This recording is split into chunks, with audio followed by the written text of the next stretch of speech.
মারধরের শিকার হয়েছেন এনসিপির মুখ্য সংগঠক নাসির উদ্দিন পাটোয়ারি। শহরের পুরাতন কালেক্টরেট মসজিদ থেকে নামাজ শেষে বের হলেই তার উপর হামলা চালানো হয়। হামলার ঘটনায় আহত হয়েছেন অর্ধ শতাধিক শিক্ষার্থী। এর মধ্যে এনসিপির মুখ্য সমন্বয়ক নাসির উদ্দিন পাটোয়ারির অবস্থা আশঙ্কাজনক। মাথায় গুরুতর আঘাতের কারণে ৭২ ঘন্টার পর্যবেক্ষণে রাখা হয়েছে। জাতীয় নাগরিক পার্টি এনসিপির মুখ্য সমন্বয়ক নাসির উদ্দিন পাটোয়ারি ও উত্তরাঞ্চলের মুখ্য সংগঠক সার্জিস আলমের গাড়ি বহরে হামলা হয়েছে। সন্ধ্যায় এই ঘটনায় সার্জিস সহ আহত হয়েছেন ১০ জন। এনসিপি নেতাকর্মীদের অভিযোগ, হামলা চালিয়েছে ছাত্র দলের নেতাকর্মীরা। আবারও সংঘাতমুখী হচ্ছে রাজনীতি। পরপর ২ দিন এনসিপির কর্মসূচি ঘিরে হামলার ঘটনায় পরস্পরকে দায়ী করেছে দল দুটি। জাতীয় নাগরিক পার্টি এনসিপির পদযাত্রায় হামলার অভিযোগ উঠেছে স্থানীয় ছাত্রদলের নেতাকর্মীদের বিরুদ্ধে। এ ঘটনায় এনসিপির মুখ্য সংগঠক নাসির উদ্দিন পাটোয়ারি এবং উত্তরাঞ্চলের মুখ্য সংগঠক সার্জিস আলম আহত হয়েছেন। এ সময় গণমাধ্যম কর্মীদের কয়েকটি গাড়িও ভাঙচুর করা হয়। এবারের জুলাই পদযাত্রায় যেন কোনোভাবেই স্বস্তি পাচ্ছে না জাতীয় নাগরিক পার্টি এনসিপি। দলটির কর্মসূচি ও শীর্ষ নেতাদের ওপর একের পর এক হামলার ঘটনা ঘটছে। খালেদা জিয়ার গাড়ি বহরে যেভাবে আওয়ামী লীগের সন্ত্রাসীরা হামলা করেছিল, ঠিক সেভাবেই এনসিপির ওপর হামলা করছে বিএনপি ও অঙ্গ সংগঠনের নেতাকর্মীরা। একদিকে এনসিপির অভিযোগ যে তাদের প্রতি দেশের মানুষের গণজোয়ার দেখে কিছুতেই সহ্য হতে না পেরে বিএনপি এবং ছাত্র দল তারা বিভিন্ন জায়গায় এনসিপির নেতাকর্মীদের উপর অতর্কিতভাবে হামলা করছে এবং এনসিপিকে দমন পীড়ন করার চেষ্টা করছে। অন্যদিকে বিএনপির অভিযোগ যে এনসিপির নেতৃবৃন্দরা তারা বিভিন্ন জায়গায় উস্কানিমূলক বক্তব্য দেওয়ার কারণেই তারা হামলার শিকার হচ্ছে। এভাবে অভিযোগ এবং পাল্টা অভিযোগে আবারও দেশের রাজনীতি উত্তাল হয়ে উঠেছে এবং বিভিন্ন জায়গায় এনসিপির নেতাকর্মীদের উপর অতর্কিতভাবে হামলা করা হচ্ছে, যার ধারাবাহিকতায় এনসিপির নেতৃবৃন্দের উপর আবারও ভয়াবহ হামলা করা হয়েছে এবং যেই হামলায় নাসির উদ্দিন পাটোয়ারি সহ এনসিপির শীর্ষস্থানীয় নেতৃবৃন্দ তারা গুরুতর আহত হয়েছে এবং তারা আশঙ্কাজনক অবস্থায় রয়েছে। দর্শক, এ বিষয়ের কিছু অংশ ভিডিওর শুরুতে শিরোনামে আপনারা দেখেছেন, বিস্তারিত দেখবেন পুরো ভিডিও জুড়ে। এই বিষয়গুলো দেখার পূর্বে আপনাদের একটা অনুরোধ করব, যারা আমাদের চ্যানেলে নতুন আসছেন চ্যানেলটি সাবস্ক্রাইব করে অল ক্লিক করে বেল আইকনটি চালু করে দিবেন। দর্শক, চলুন আমরা দেখব যে এবার এনসিপির নেতাকর্মীদের উপর যে ভয়াবহ হামলা করা হয়েছে এবং যেই হামলায় নাসির উদ্দিন পাটোয়ারি সহ এনসিপির শীর্ষস্থানীয় নেতৃবৃন্দ তারা গুরুতর আহত হয়েছে, সেটা আমরা দেখব। সেটা দেখার পূর্বে চলুন প্রথমে আমরা একটু দেখে আসি যে এই বিষয় নিয়ে দেশের আপামর জনতার মতামত কি, তারা কি বলছে, সেটা প্রথমে কিছু অংশ দেখে এরপর ওই বিষয়টা দেখব। ধৈর্য ধরে একটা লাইক দিয়ে ভিডিওটি শেষ পর্যন্ত দেখতে থাকুন। বিএনপি দোষায় জামাত দোষায় বিএনপিরে, আবার এনসিপিরেও বিএনপিরে দোষায়, সরকারের দোষায় আর কি। সরকারের সমালোচনা ভালো করুক, কিন্তু কালকে যে হয়েছে এটা আমরা জানি না, শুধু ফেসবুকে দেখছি যে এদের উপরে আক্রমণ হয়েছে। সংঘাত তো কোনো কাম না, একজন আরেকজনের উপরে করো। গণতন্ত্র দেশ, সবারই তো একটা স্বাধীনতা আছে। নাসির উদ্দিন পাটোয়ারি কি নাম, উনি যে এভাবে কথা বলে, এভাবে কথা বলাটা কাম্য না। উনি আরও সংযত হতো, কথা বলা উচিত। একজন দেশের প্রধানমন্ত্রী বা বিভিন্ন মন্ত্রীদেরকে নিয়ে যে ওই কথা বলে, আর যে আছে কিছু সার্জিস নাকি জানে এগুলো বানা। তবে নাসির উদ্দিন পাটোয়ারির কথা অত্যন্ত খুব একদম বাজে, এভাবে মানুষ কাম্য আশা করে না। একজন যদি একজনের সাথে সংযত না করে তাহলে তো দেশের সমস্যা। যে কখনো আমরা সাপোর্ট করি না যে একটা দল মারমুখী হোক, কারণ সংঘাত আরো সংঘাতকে বাড়ায় দেয়। কিছু বললেও সমস্যা, না বললেও সমস্যা। তো মেনে নিতে মানুষের অভ্যাস হয়ে গেছে বা মানুষ অভ্যস্ত হয়ে গেছে। তো এজ এ বাংলাদেশি আমরা মেনে নেওয়া ছাড়া কোনো কিছু করার নাই। দেশ বিভাগ আছে, সাধারণ মানুষ বিভাগে আছে। এখন এই আচরণ আমাদের গ্রহণযোগ্য না। আমরা ভালো কিছু চাই, যে ভালো কিছু হোক। এরা যেভাবে চালাইতেছে, যার যার আমলে যেভাবে চলতেছে এইভাবে চলতে আছে। যারাই আছে ভালো করুক আমাদের জন্য, আমরা ভালো চাই। যে দল যাইতেছে সেই দলকে আমরা জনগণ ভালোবাসতেছি। আবার যারা মনে করেন বিরোধী দল করতেছে তাদের অবস্থান যে অবস্থা, আমরা একই অবস্থা। বুঝছেন, এটা এই দেশের পরিস্থিতি ভালো হবে না বলে আমরা আশা করি। সবচেয়ে গুরুত্বপূর্ণ হয়ে যাচ্ছে তাদের ভাষার সংযত করা। মানুষকে যেভাবে ইনডাইরেক্টলি ইনসাল্ট করা হচ্ছে, যে যাকে যেভাবে খুশি সেভাবে মিন করতেছে, এটা বাংলাদেশের জনগণ চাচ্ছে না। রাজনৈতিক কর্মী হোক আর যেই হোক, মানুষের ভাষাটাকে সংযত করা দরকার। এই এনসিপি যে কয়েকজন বিয়াদ্দব আছে, এদেরকে রুডে ফেলায় পিটানো উচিত। এটা শুভ লক্ষণ নয়। শুভ লক্ষণ হইতে সবাই একযোগে দেশ চালাইতে হবে, অতীত ভুলে নতুন করে আবার দেশটাই গড়তে হবে। বাংলাদেশের রাজনীতিতে তো এগুলো আছেই, তারপরও দেশের সরকারের কিছু ব্যর্থতা এখনো আছে। আমাদের মনে হচ্ছে যে না, কারণ সরকার এখনও যে সিন্ডিকেটগুলা, যেই দখলবাজিগুলা, যে চাঁদাবাজিগুলা সঠিক জায়গায় এখনও যেতে পারে না। যা এমন নেতাকর্মীদেরকে তারা শাসন করতে পারতেছে না, এবং শাসন করলে তারা শুনতেছে না। কেন শুনতেছে না সেটা জানি না আমরা জনগণ। এটা যতদিন না বন্ধ না হবে এই দেশে থেকে যাবে। আমরা চাই যে দেশ যেই চালক অন্তত সুন্দরভাবে সুষ্ঠুভাবে যেন আমাদের দেশটা গড়ে ওঠে। ওরা যদি মারামারি করে তাহলে আমরা সাধারণ পাবলিক যারা আছে আমরা কোথায় যাব? আমরা ওদের কাছ থেকে আমরা শিখতে হইব যে না, মারামারি এরা বয়কট করুক, আমরাও করি। আমরা এগুলো চাই না, আমরা চাই সবাই একসাথে মিলেমিশে থাকি, কীভাবে সুন্দরভাবে দেশ গড়াবে এই চেষ্টা করি। ধৈর্যশীল হতে হবে, অর্থাৎ সবাই সবার জায়গা থেকে কথাগুলা সঠিকভাবে বলতে হবে, মার্জিত ভাষায়। এভাবে উগ্রতার সহিত কথা বললে একে অপরের কাদা চোরাচুরি, এতে আমাদের সম্প্রীতি নষ্ট হবে। পরস্পর বিরোধিতা করবে, বোঝাপড়া ভালো থাকলে হয়তো সংঘাত হবে না, যুক্তিতর্ক থাকবে। এই যা আমি আপনার সাথে যে ব্যবহার করব, আপনার সাথে আরেকজন সেই ব্যবহারই করব।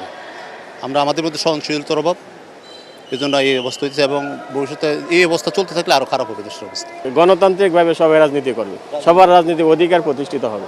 ভদ্রভাবে রাজনীতি করা উচিত। বিভিন্ন সিনিয়র নেতৃবৃন্দদেরকে নিয়ে সেরা যে অশ্লীল যে আচরণগুলা, এটি মুঠো ঠিক না। আমরা সাধারণ পাবলিক যারা ভালো চলতে চাই, খাইতে চাই, যে এমন কোনো কিছুতে দেখি না, দেশের প্রতি ভালো দেখি না। আমি মানুষ পরিমাণ কথা কই দেব, ঠিক আছে? ওদের কথাবার্তা তো ঠিক নেই, ওদের কথার কারণে ওরা মার খায়, ওরা মার খাওয়ার যোগ্য।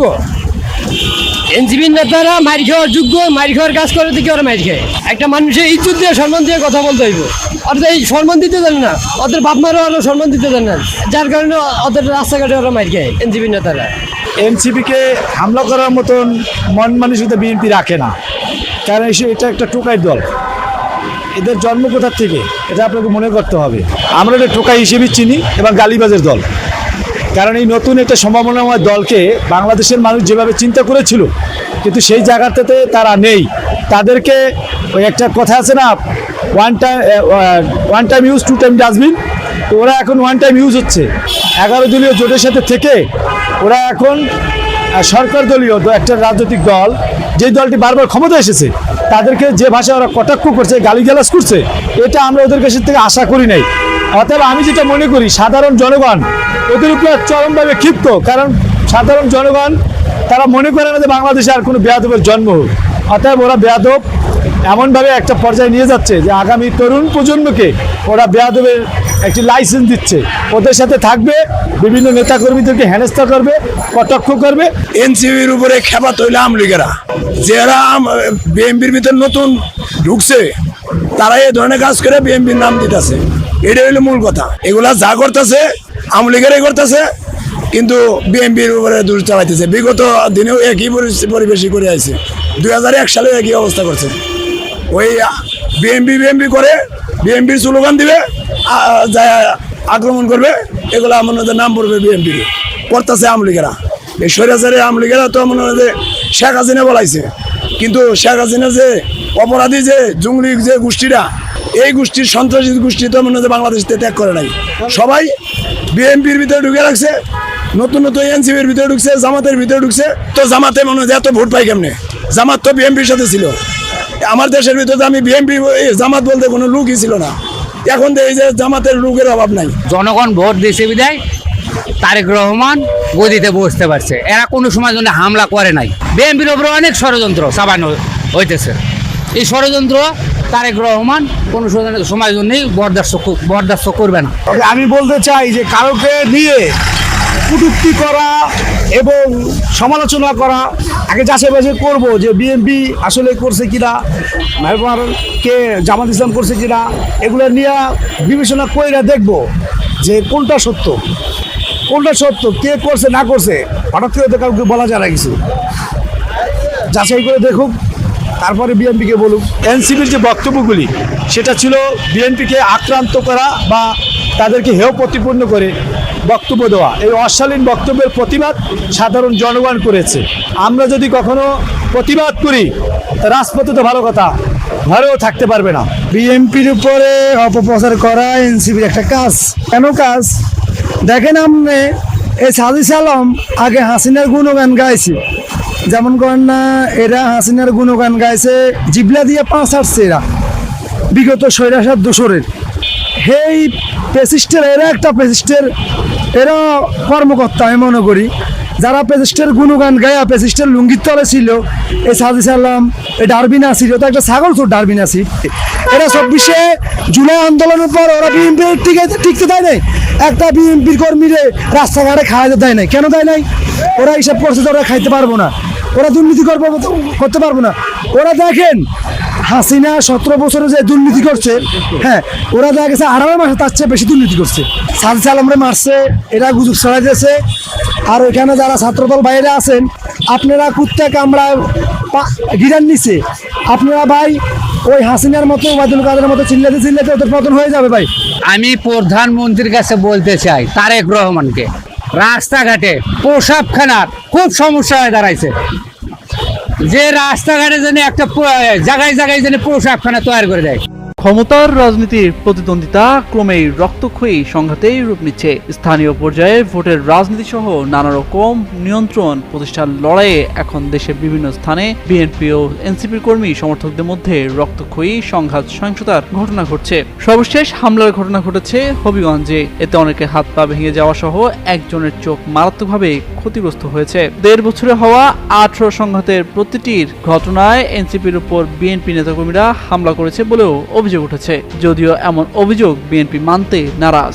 পর্যবেক্ষক মহল মনে করছে স্থানীয় পর্যায়ের এসব সংঘাত সহিংসতার রাজনীতির কেন্দ্রেও বড় আঘাত হানতে পারে। এখনই সতর্ক না হলে তৃতীয় পক্ষ নিশ্চিত সুযোগ নেবে। সবচেয়ে দুর্ভাগ্য হলো জুলাই বিপ্লবে রাজপথের আন্দোলনের সতীর্থদের এ ধরনের রক্তক্ষয়ী সংঘাত আত্মঘাতী ছাড়া আর কিছুই নয়। স্বভাবতই প্রশ্ন উঠছে, তাহলে বিএনপি ও এনসিপির মধ্যে দূরত্ব বাড়াচ্ছে কারা? বর্তমানে দেশে বিভিন্ন জায়গায় এনসিপি তাদের যেই সমাবেশ করছে, সেই সমাবেশে এনসিপির যে শীর্ষস্থানীয় নেতৃবৃন্দ তাদের উপর বিভিন্নভাবে অতর্কিতভাবে হামলার ঘটনা ঘটছে এবং যে বিষয়টা গোটা দেশে নিয়ে তোলপাড় চলছে এবং এই বিষয় নিয়ে ব্যাপক আলোচনা এবং পর্যালোচনা হচ্ছে এবং এনসিপির নেতৃবৃন্দের পক্ষ থেকে সরাসরি বিএনপি, যুবদল, ছাত্রদল তাদের দিকে আঙুল তুলছে এবং তাদের বিরুদ্ধে অভিযোগ করছে এবং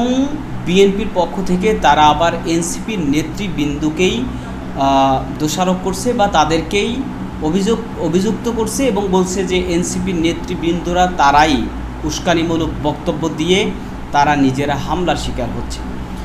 তো এরকম পাল্টাপাল্টি বক্তব্য এবং পাল্টাপাল্টি হামলা বা সংঘর্ষের ঘটনায় নতুন করে আবারও রাজনীতির ময়দান উত্তপ্ত হয়ে উঠেছে। এদেশের মানুষ সবসময় এই যে হামলা সংঘর্ষের রাজনীতি, এটা 24-এর গণ অভ্যুত্থানের পর থেকেই সর্বস্তরের মানুষের দাবি একটাই ছিল যে এই দেশে সামনে আমরা আর হামলা, সংঘর্ষ বা মারামারি কাটাকাটির রাজনীতি আমরা আর দেখতে চাই না।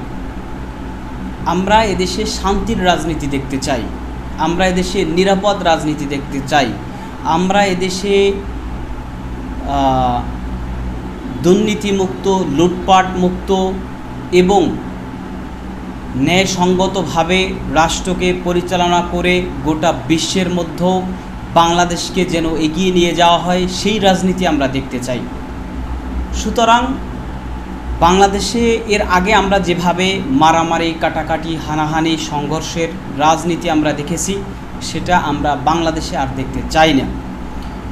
তো যেই কারণে এখন এই বর্তমানে যে পরিস্থিতি, এটা নিয়েও এদেশের মানুষ উদ্বিগ্ন এবং এদেশের মানুষের প্রত্যাশা হচ্ছে যে মারামারি কাটাকাটি বাদ দিয়ে শান্তিপূর্ণভাবে সহাবস্থানে সকলেই দেশে রাজনীতি করুন। এ বিষয়ে আপনার মতামত কি, সেটা কমেন্ট সেকশনে জানাতে পারেন। ভালো থাকবেন, সুস্থ থাকবেন, দেখা হবে নতুন কোনো ভিডিওতে, কথা হবে নতুন কোনো বিষয়। আজকে পর্যন্তই। আসসালামু আলাইকুম রহমতুল্লাহ।